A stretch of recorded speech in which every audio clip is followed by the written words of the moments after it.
என் அன்பு மாணவர்களுக்கு வணக்கம். இந்த வீடியோவில் பார்ஷியல் ஃப்ராக்ஷன்ஸினுடைய சம் பார்க்க போகிறோம். கொடுத்தக்கூடிய கொஸ்டினை பார்ஷியல் ஃப்ராக்ஷனில் எழுத சொல்கிறாங்க. இப்போ பார்ஷியல் ஃப்ராக்ஷனில் எழுதுறதுக்கு முன்னாடி நம்ம என்ன செக் பண்ணுவோம்? டிகிரி நம்ம செக் பண்ணணும். இந்த கொஸ்டினில் இப்போ டிகிரி செக் பண்ணுறதுக்கு முன்னாடி இந்த கொஸ்டினை கொஞ்சம் மாற்றி எழுதிக்கலாம். இங்கே பாருங்கள், 7x - 1 இருக்குங்களா, அதை அப்படி எழுதிக்கலாம். இங்கே டினாமினேட்டரை செக் பண்ணி பாருங்கள், கான்ஸ்டன்ட் எக்ஸ் ஸ்கொயர்னு இருக்குது. நம்ம இதை திருப்பி எழுதிக்கலாம். ஃபஸ்ட்டு எக்ஸ் ஸ்கொயர், அடுத்து பாருங்கள் என்ன இருக்குது பாருங்கள், -5x, அடுத்து +6.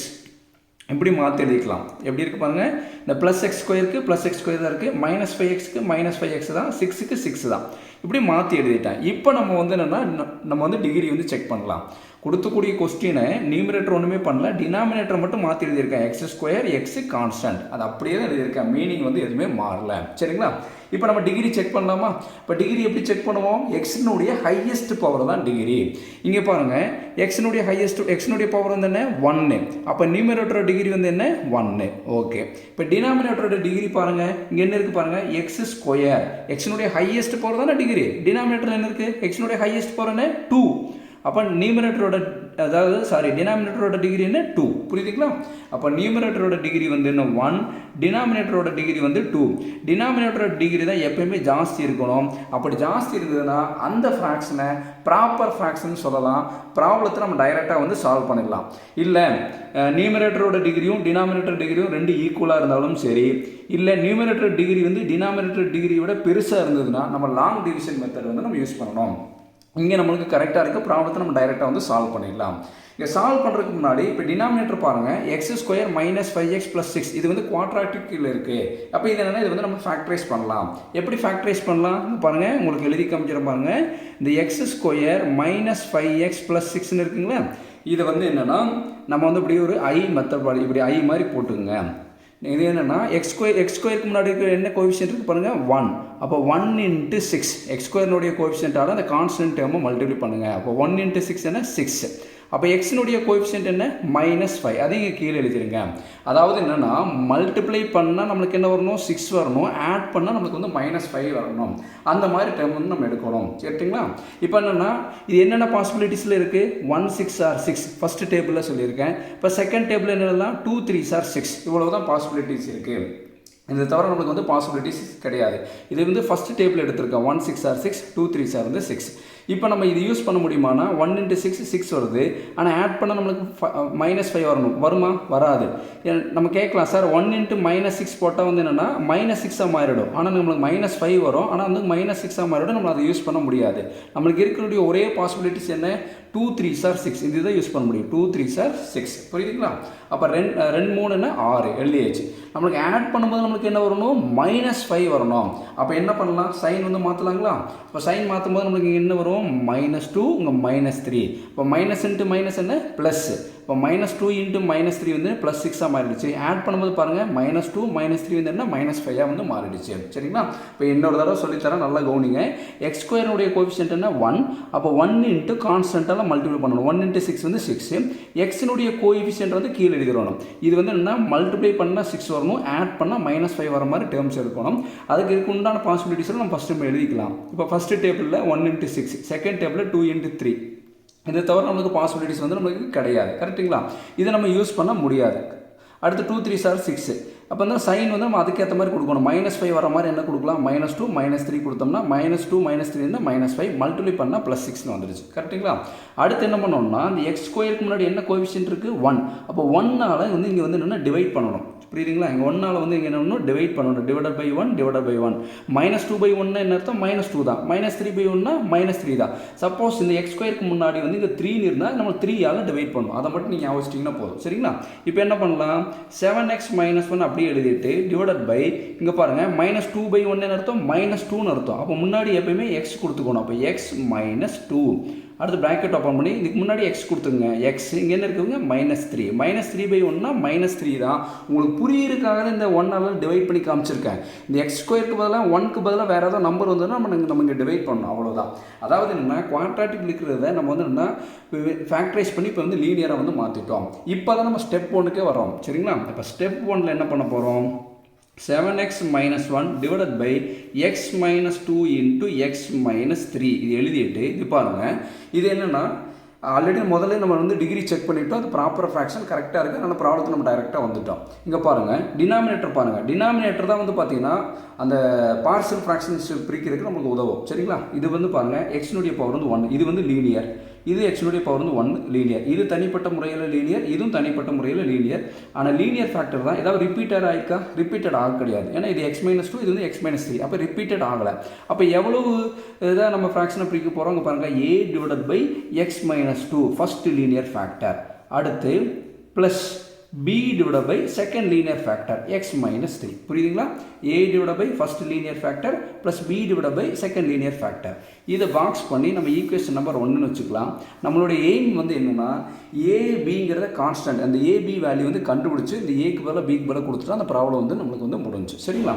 இப்போ செகண்ட் ஸ்டெப்பில் எல்சிஎம் எடுக்கலாம் எல்சிஎம் வந்து என்னன்னா ரெண்டு சைடு வந்து நம்ம எல்சிஎம் எடுக்கணும் அதுக்கு வந்து நம்ம என்ன டெக்னிக் நம்ம ஃபாலோ பண்ணிட்டு வந்துட்டு இருக்கோம் இது எல்ஹெச்எஸ்ன்னு வச்சுக்கிறோம் இது வந்து ஆர்ஹெச்எஸ்ன்னு வச்சுக்கிறோம் இப்போ எல்ஹெச்எஸ் லெஃப்ட் ஹேண்ட் சைடு இருக்கிறது அப்படியே தூக்கி எழுதுங்க பார்க்கலாம் 7x minus 1 divided by x minus 2 into x minus 3 equal to right hand side எப்படி ஃபில் பண்ணணும் இங்கே டிவைடட் பை கொடுத்துட்டு இங்கே எல்ஹெச்எஸ்ல இருக்குது பார்த்தீங்களா அதனுடைய டினாமினேட்டர் அப்படியே தூக்கி எழுதணும் x minus 2 into x minus 3 அடுத்து என்ன பண்ணலாம் நியூமரேட்டரில் என்ன இருக்குது பாருங்கள் ஏ இந்த ஏ கீழே என்ன இருக்குது எக்ஸ் மைனஸ் 2 அந்த எக்ஸ் மைனஸ் 2வால் இதை மறைச்சிக்குங்க டினாமினேட்டரை கம்பேர் பண்ணி பாருங்கள் இங்கே எக்ஸ் மைனஸ் 2 இருக்குது இந்த எக்ஸ் மைனஸ் 2வால் மறைச்சிக்குங்க மீதி இருக்கிறது என்ன எக்ஸ் மைனஸ் 3 அது இங்கே எழுதிக்குங்க அடுத்து ப்ளஸ் b இன்ட்டு இங்கே எக்ஸ் மைனஸ் 3 இருக்குது இந்த எக்ஸ் மைனஸ் 3யை மறைச்சிருங்க அப்போ நம்மளுக்கு ரிமைனிங் இருக்கிறது என்ன எக்ஸ் மைனஸ் 2 அப்படி எழுதிக்குங்க அவ்வளோதான் நம்மளுக்கு சார் லீனியர் ஃபேக்டர் ரிப்பீட்டட் ஆகலை ஜஸ்ட் இப்படி கிராஸ் மல்டிப்ளை பண்ணாலும் நம்மளுக்கு ஈஸி ஆன்சர் கிடச்சிருந்தா கிடச்சிரும் ஆனால் நம்ம வந்து லீனியர் ஃபேக்டரில் நம்மளுக்கு ரிப்பீட்டட் ஆச்சுன்னா நம்மளுக்கு வந்து எல்சிஎம் எடுக்கிறதுல கன்ஃபியூஷன் வரும் அதுக்காக நான் இந்த மெத்தட் உங்களுக்கு சொல்லி தந்துட்டுருக்கேன்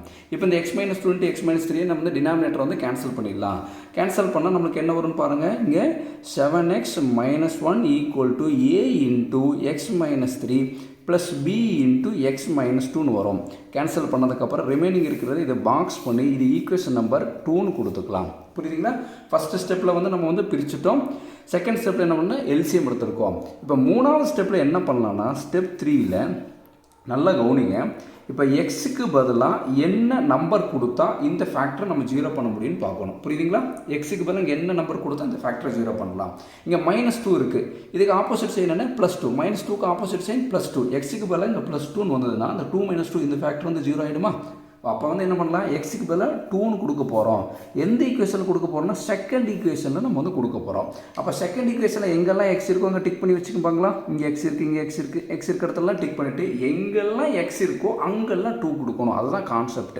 இங்கே 7 into 2 minus 1 equal to a எக்ஸுக்கு பதிலாக என்ன கொடுக்கலாம் 2 minus 3 ப்ளஸ் b இன்ட்டு எக்ஸுக்கு பதிலாக 2 minus 2 அவ்வளோதான் இப்போ கால்குலேட்டர் எடுத்துங்க 7 2 7 14 14 minus 1 வந்து 13 தெரியலையா கால்குலேட்டர் எடுத்துங்க கால்குலேட்டர் எல்லாமே சிம்பிளிஃபை பண்ணிவிடும் 7 அமுத்துங்க ப்ராக்கெட் கொடுத்து 2 ப்ராக்கெட் க்ளோஸ் பண்ணி மைனஸ் 1 ஈக்குவல் டு அமுத்து என்ன வருது பாருங்கள் 13 அப்போ வந்து என்ன 13 ஈக்குவல் டு இங்கே ஏ அப்படி வச்சுங்க 2 minus 3 ப்ராக்கெட் கொடுத்துட்டு 2 minus 3 ப்ராக்கெட் க்ளோஸ் பண்ணி ஈக்குவல் டு அமுத்துங்க என்ன வருது மைனஸ் 1 அடுத்து b 2 minus 2 வந்து என்ன 0 தெரியலையா அதையும் கால்குலேட்டர் போட்டு பார்த்துங்க ஜீரோவால் எதை மல்டிப்ளை பண்ணாலும் என்ன ஆன்சர் வந்து நம்மளுக்கு வந்து 0 தான் புரியுதுங்களா இப்போ என்னென்னா மைனஸ் ஏ ஈக்குவல் டு 13 அப்போ ஏயோட வேல்யூ என்ன வரும் நம்மளுக்கு வந்து மைனஸ் 13 சொல்லி நம்மளுக்கு வந்து வரும் கரெக்டுங்களா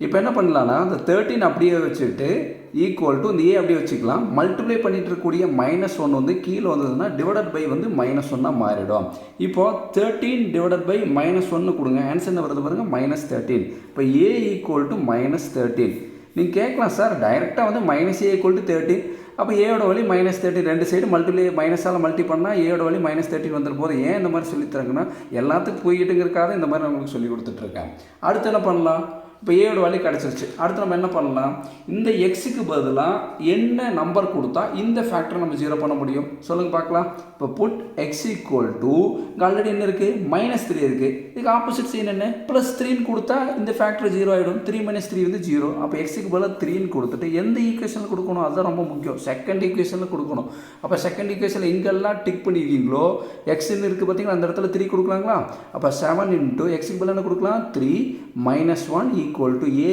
இன்ட்டு எக்ஸுக்கு பதிலாக 3 மைனஸ் 3 ப்ளஸ் பி இந்த எக்ஸுக்கு பதிலாக 3 மைனஸ் 2 கொடுத்துடலாங்களா. இப்போ கால்குலேட்டர் எடுத்துருங்க. எடுத்துகிட்டு 7 ப்ராக்கெட் ஓப்பன் பண்ணி 3 மைனஸ் 1 இங்கே என்ன இருக்கோ அப்படியே கால்குலேட்டர் டைப் பண்ணுங்க பார்க்கலாம். இப்போ ஈக்குவல் டு வந்துங்க ஆன்சர் வருது 20. இப்போ 3 மைனஸ் 3 கால்குலேட்டர் அடிச்சு பாருங்கள் 0வால் எதை மல்டிபிள் பண்ணாலும் என்ன ஆன்சர் வந்து 0 தான். மீதி நம்மளுக்கு என்ன இருக்குது பாருங்கள் பி, அந்த பி எழுதிக்கலாம். 3 மைனஸ் 2 வந்து என்ன 1 தெரியலையா, அதையும் கால்குலேட்டர் போட்டு பார்த்துங்க. இப்போது பி ஈக்குவல் டு 20 அப்படி எழுதுனால கரெக்டு தான். உங்களுக்கு புரியிருக்காக இன்னொரு ஸ்டெப்பு ரொம்ப சின்ன குழந்தைங்க லெவலுக்கு சொல்லி தர மாதிரி உங்களுக்கு சொல்லி கொடுத்துட்ருக்கேன். இப்போ 20 மல்டிப்ளை பண்ணிட்டு இருக்கிற 1 கீழே வரும்போது டிவைடட் பை 1 மாறிடு. புரியுதுங்களா. அப்போ 20/1 வந்து என்ன 20 தான். 20 டிவைட் பை 1 இப்படி அடிச்சு பாருங்கள் 20. அப்போ பி ஈக்குவல் டு 20. நீங்கள் டைரெக்டாகவே பி இன்ட்டு 1 வந்து பி ஈக்குவல் டு 20 டைரெக்டாக நீங்கள் எழுதிக்கலாம். புரியுதுங்களாம்மா. அப்போ பியோட வேல்யூ 20 கண்டுபிடிச்சோம். அப்போ ஏயோட வேல்யூ கண்டுபிடிச்சாச்சு. இப்போ பியோட வேல்யூ கண்டுபிடிச்சாச்சு. இப்போ இந்த ஏ வேல்யூ பி வேல்யூவை கொண்டு போய் நம்ம வந்து என்னென்னா ஃபஸ்ட் ஈக்குவேஷனில் நம்ம கொடுத்துட்டோம்னா நம்மளுக்கு வந்து ப்ராப்ளம் முடிஞ்சு. கரெக்டுங்களா. இப்போ ஸ்டெப் 4ல் first equation implies. First equation என்ன கொடுத்துருக்காங்க பாருங்கள். 7x minus 1 divided by x minus 2 into x minus 3 equal to ஏக்கு பதில் என்ன வந்திருக்கு பாருங்கள். ஏக்கு பதில் மைனஸ் 13. அப்போ ஏ இருக்கிற இடத்துல நம்ம என்ன கொடுக்கலாம் மைனஸ் 13 டிவைடட் பை, புரியுதுங்களா, மைனஸ் 13 டிவைடட் பை இங்கே என்ன இருக்குது பாருங்கள் எக்ஸ் மைனஸ் 2. அடுத்து பிக்கு பதில் என்ன வந்திருக்கு பாருங்கள் 20. இங்கே ப்ளஸுக்கு ப்ளஸ் கொடுத்துருங்க. பிக்கு பதிலாக பி இருக்கிற இடத்துல 20 டிவைடட் பை எக்ஸ் மைனஸ் 3. அவ்வளோதான். இந்த ப்ராப்ளம் வந்து முடிஞ்சு. இதுதான் கொடுத்தக்கூடிய கிவன் ப்ராப்ளத்துக்கு உண்டான ஆன்சர். சிங்கிள் ஃப்ராக்ஷனாக கொடுத்துருந்தாங்க. இப்போ நம்ம பார்சல் ஃப்ராக்ஷனாக வந்து நம்ம வந்து மாற்றிட்டோம். பொறுமையாக பாருங்கள், கண்டிப்பாக வந்து உங்களுக்கு வந்து புரியும். Thank you students.